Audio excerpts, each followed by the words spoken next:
کذبت ثمود بالنذر، قوم سمود نے بھی وقت پیغمبر صالح علیہ السلام کو جھٹلایا. فقالوا ابشرا منا واحدا، وہ کہنے لگے ایک انسان جو ہمارے جیسا ہے، نتبعوہ، ہم اس کی پیروی کریں، انا اذا لفی ضلال وسعور، اگر ہم اپنے جیسے انسان کی پیروی کریں گے تو ہم تو دیوانگی میں مبتلا ہو جائیں گے، گمراہی میں مبتلا ہو جائیں گے. یعنی وہ کافر کہتے تھے کہ یہ انسان کو ہم پہ کیا برتری حاصل ہے، یہ بھی تو انسان ہی ہے. لیکن بہت بڑا فرق تھا، وہ اللہ کے ریپریزنٹیٹیو تھے، اللہ کی وحی ان پر نازل ہوتی تھی. تو یعنی کافروں نے جب بھی انبیاء کرام علیہ السلام کا انکار کے لیے بہانہ گھڑا ہے وہ یہی انسان ہونا. اچھا یہاں پہ جتنی دفعہ قرآن میں یہ بہانہ آیا نا، اس کے فوراً بعد پھر اللہ تعالیٰ کو جواب دینا چاہیے نا کہ نہیں یہ انسان نہیں ہے، یہ تو نور ہے، تم نے سمجھ نہیں آئی ہے. تو اللہ نے ہمیشہ ان کے اس اعتراض کو ویلڈ سمجھا ہے. حتیٰ کہ سورہ بنی اسرائیل میں ہے کہ اگر زمین پہ فرشتے آباد ہوتے تو فرشتوں میں پیغمبر بناتے، جب ہے ہی انسان ہے تو انسانوں میں سے ہی پیغمبر آئے گا نا. یہ کیوں بہانہ کرتے ہو کہ جی یہ انسان کیوں ہے؟ القی الذکر علیہ، کیا اتاری گئی ہے اس کے اوپر کوئی وحی کی کتاب یعنی نصیحت کی، من بیننا بل ہوا کذاب اشر،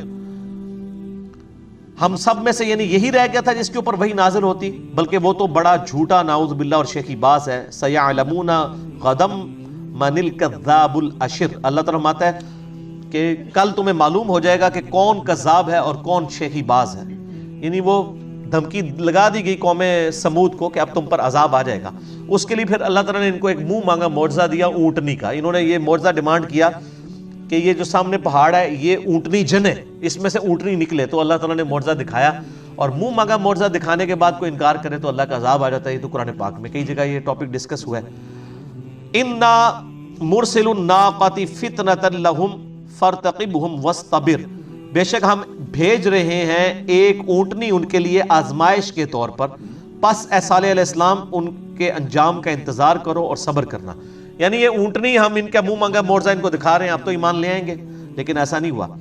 وَنَبِّئْهُمْ أَنَّ الْمَاءَ قِسْمَةٌ بَيْنَهُمْ، اور یہ بھی ان کو بتا دیں کہ پانی اب تقسیم ہوگا اس اونٹنی اور تمہارے درمیان. یعنی وہ اونٹنی بہت بڑی اونٹنی تھی، اور وہ جب پانی پینا شروع کرتی تھی تو گھاٹ کا پانی ختم ہو جاتا تھا. آپ کو پتہ ہے نا، جب بھی کسی آپ کنویں سے پانی پئیں تو وہ جو پانی بیچ میں موجود ہے اگر وہ سک کر لیا جائے پھر تھوڑی دیر بعد وہ پانی جو ہے وہ اس میں جمع ہوتا ہے سیپیج کر کے.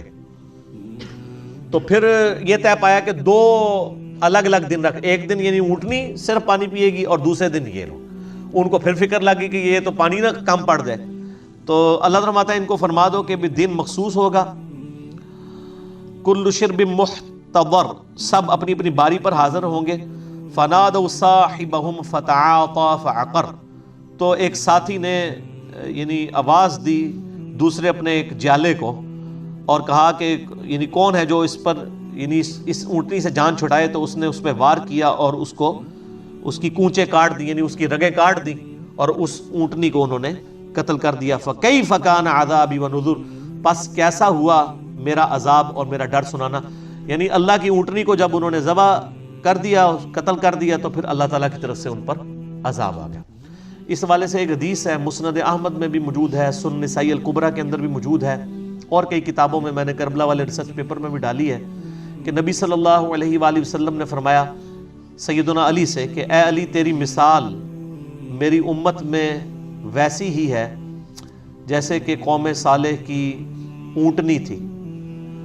اگلی امتوں میں سب سے بڑا بدبخت وہ تھا جس نے اس اونٹنی کو قتل کیا اور اللہ کا عذاب اس قوم پر آ گیا. اور میری امت کا سب سے بڑا بدبخت وہ ہوگا جو اے علی تجھے قتل کرے گا اور تیرے سر کے خون سے تیری داڑھی کو رنگ دے گا. تو یہ سیدنا علی کے بارے میں پہلے ہی نبی علیہ السلام نے پریڈکشن فرمائی تھی کہ اس امت پہ عذاب اس وقت ٹوٹے گا کہ خلافت راشدہ کو بچانے کی جو آخری کوشش تھی سیدنا علی ابن ابی طالب کی ذات، جس کو سپائل کر دیا تھا حضرت عثمان غنی رضی اللہ تعالیٰ عنہ کے چند شریر گورنروں میں. سیدنا عثمان کا تو ایسا اس میں کوئی رول نہیں تھا، ان کے گورنر تھے جن کی غلط پالیسیز کی وجہ سے لوگ خلاف ہو گئے. تو الٹیمیٹلی سیدنا علی نے کوشش کی سیدنا عثمان کی شہادت کے بعد کہ اس امت کو دوبارہ سے ابو بکر اور عمر والی خلافت کے اوپر لے آیا جائے، لیکن امت نے سیدنا علی کا ساتھ نہیں دیا، ان کو قتل کیا گیا، خوارج نے شہید کر دیا. تو نبی علیہ السلام کی پریڈکشن تھی کہ جس طرح قوم عاد کے اوپر قوم سمود پہ عذاب آیا تھا، اونٹنی کو قتل کرنے کی وجہ سے میری امت پہ عذاب آئے گا اللہ تعالیٰ کی طرف سے جب تجھے قتل کیا جائے گا. اور آپ دیکھ لیں کہ سیدنا علی جب شہید ہوئے ہیں اس کے بعد سے اب تک امت کسی ایک خلیفہ کے اوپر، یعنی ایک ایسا خلیفہ راشد جسے کہا جائے، سوائے ایک بیچ میں 2.5 سال کے لیے آپ کہہ لیں عمر بن عبدالعزیز کی مثال ملتی ہے، امت اس طریقے سے جمع نہیں ہو سکی.